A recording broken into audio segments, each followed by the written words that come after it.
I just want to say, here is the problem with raising your children to live for the good times in life and telling them that the reason why we live is because the good times outweigh the bad times.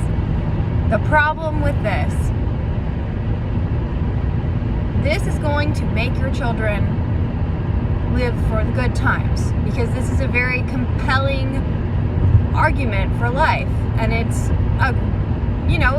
a great way to motivate people. However, people who live like this and only have purpose and meaning in the good times of life, if they're doing okay and they see people around them that are not, they're going to avoid those people. They're not going to be there for them. So if you're raising your children like this, not only is this going to make your children self-centered and not good friends to other people, they're not going to take care of you. When things get hard and you get older and you need help, your kids are not going to be there for you. And let's say whenever your kid goes through hard times where the bad in life does outweigh the good, because that happens a lot in life, they're not going to be able to handle it. They're not going to have anybody to support them, at least regarding people who live only for the good times. They're going to avoid them. So this is teaching people to avoid hardship and to avoid people who are going through hardship. And then they have no meaning in life when they are going through hardship. It's not a compelling way to live. It's not, in the long term, it's not effective, and it's not healthy, and it causes a lot of problems. Let's say instead of teaching your child to live for good times, you taught them to live to help other people. Now, there's some problems with that too, I'm sure, but at least when you're in your old age and you need someone to help you do things, your kid will be there for you. So instead of just teaching your kids to take what life gives them and teaching them to just take and take and take and live selfishly, teach them to give. And you know what? Nobody can give that much. That's the problem with that. Nobody can give and give and give unless they have something giving to them. And I'll tell you what, nobody can be everything that somebody else needs. Nobody can give enough.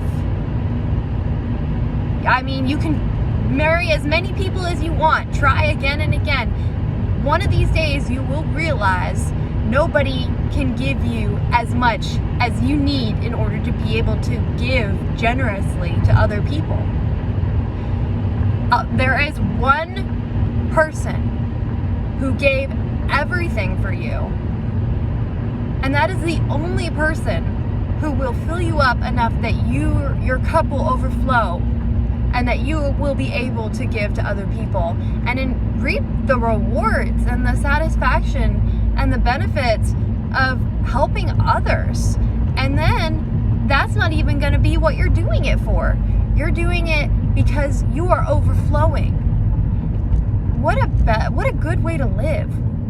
Living a life of love because you're overflowing with love. Not necessarily overflowing with good times, but overflowing with love. And then when you go through the hard times, you're not depending on these supposed good times that hopefully will come around soon. You're depending on a love that's still there and it's still constant.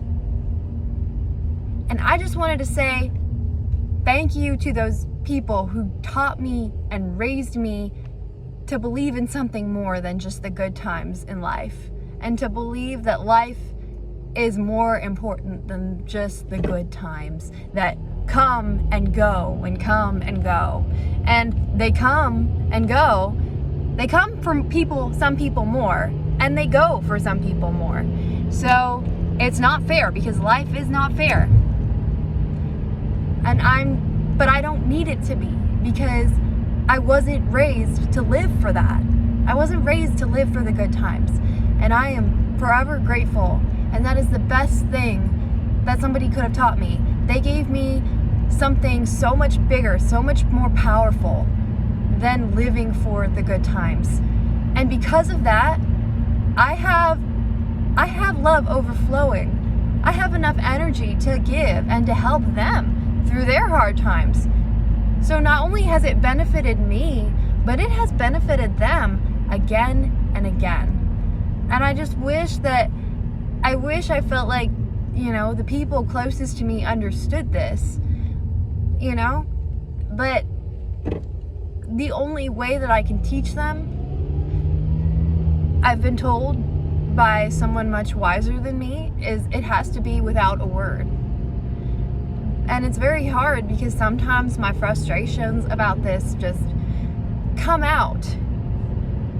And I just feel like they're destroying themselves when they could be building themselves up when they live this way. And I don't like it. And the worst part is seeing them raise little children to live this way, this destructive way that leads to selfishness and avoidance of hard times, and then a lack of motivation to live when you're going through hard times. Obviously, hard times can give anybody a lack of motivation to live, but if your only comfort is good times and you go through hard times, what's going to comfort you? How are you going to be comforted? There's nothing there. There's nothing to it.